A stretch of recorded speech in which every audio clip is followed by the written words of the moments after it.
Oslo.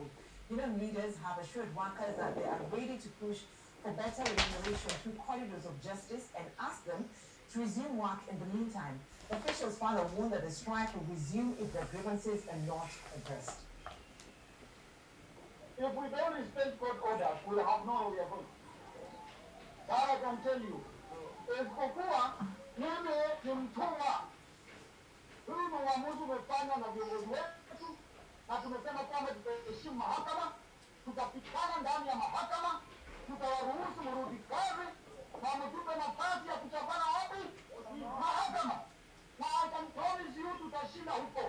We have suspended, as we have said, but that does not mean that in 3 weeks to 4 weeks time, if there is no payment, we shall be back. The amount of number of months itakuwa wapi? Hapa. Na hiyo sasa tutaenda mpaka wapi? Mwisho. Itakuwa tunakwenda kotini. Kama ataamua atatufunga ni sawa.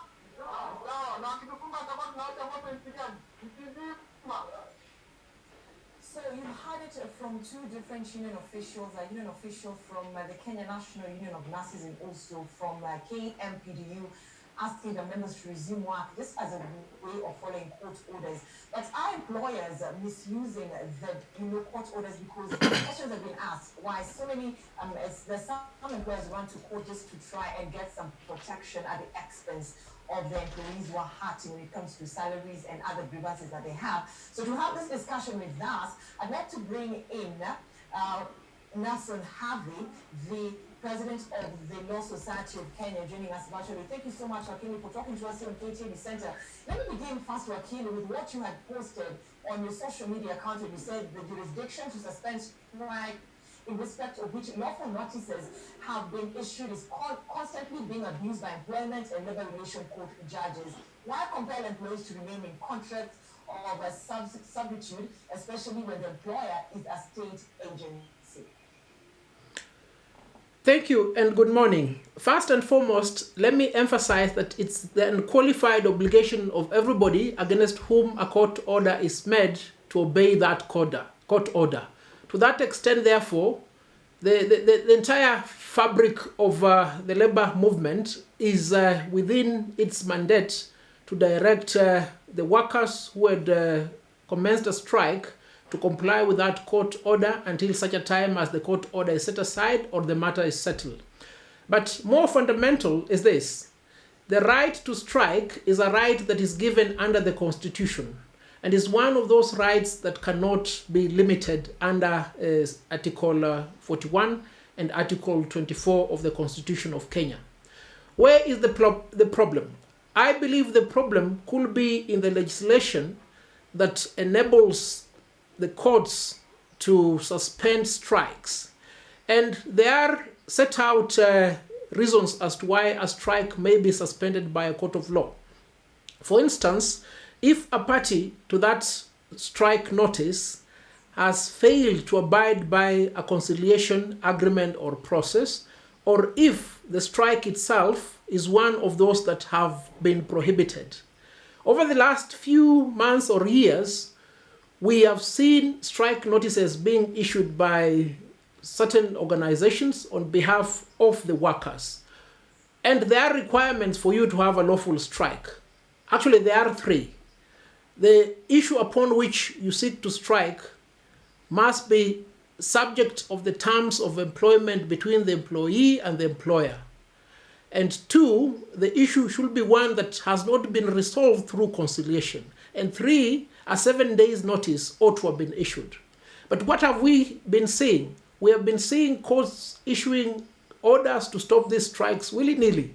The result is the employer ends up having an elevated position, with the result that there can never be any conciliation or negotiation towards the settlement of a labor dispute. And what is the result? The employees are forced into servitude. They are forced to continue working in conditions that are not palatable. We have seen this in the case of teachers, we have seen this in the case of doctors, and we are now currently seeing it in the case of nurses. What is the way forward?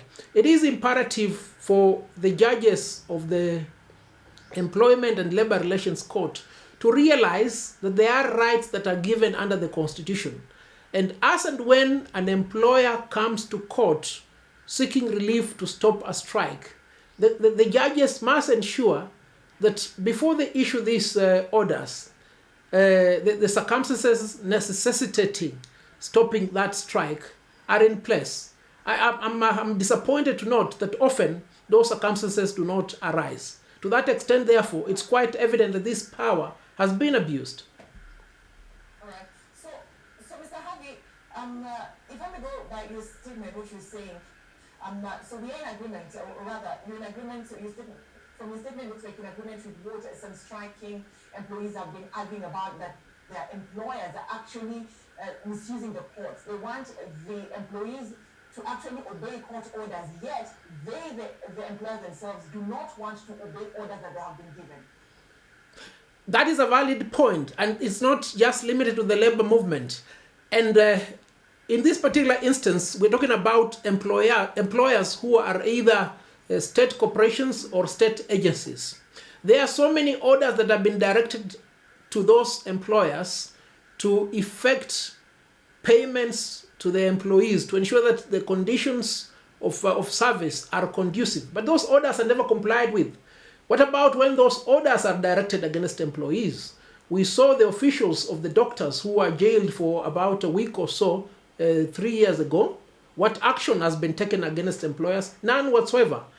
It is quite apparent that the industrial court process is just there for the convenience of the employers and for the inconvenience of the employees. And that is a situation that is not tenable.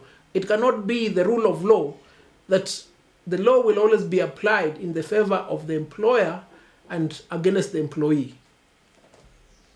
So what should employees do? Because some of them feel like as much as employers are going to court, they're getting court orders to stop a strike. We know at the end of the day, as much as we're trying to argue out our case at the corridors of justice, just the same way union officials of the striking doctors and nurses at KNH told their members, go back to work, we'll fight this along the corridors of justice. But the members feel like at the end of the day, we will not get our side of the bargain. What should they do?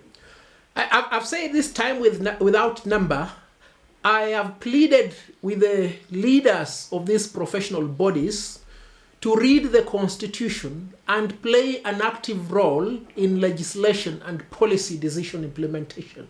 Because as I've said, the right to strike is given by the Constitution. Then where is the limitation of this right? We find this limitation in the Labor Relations Act. Who is responsible for coming up with this legislation? It's Parliament. Parliament has failed us. The leaders of these professional bodies have failed us. Have you heard of advocates going on strike? No, because we have asserted our rights. We have ensured that we have legislation to protect the manner in which we perform our professional functions.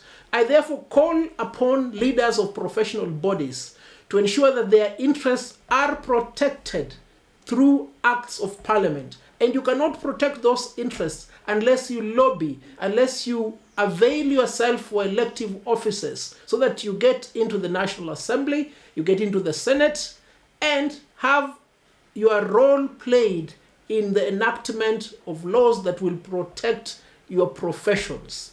But more fundamentally, when we call for affirmative action, when we call for protests, when we call for accountability on the part of the government, we want these professional bodies to participate in it. For instance, right now we've said we are going to occupy Parliament on the 12th of October. That is an initiative that has been undertaken by lawyers. I want doctors, I want nurses, I want engineers to come out and call out this Parliament, because Parliament has failed Kenyans to a great extent. And unless the professionals who occupy the middle class and the upper class take their role in the society, we'll always be complaining when court orders are made in this manner. Right.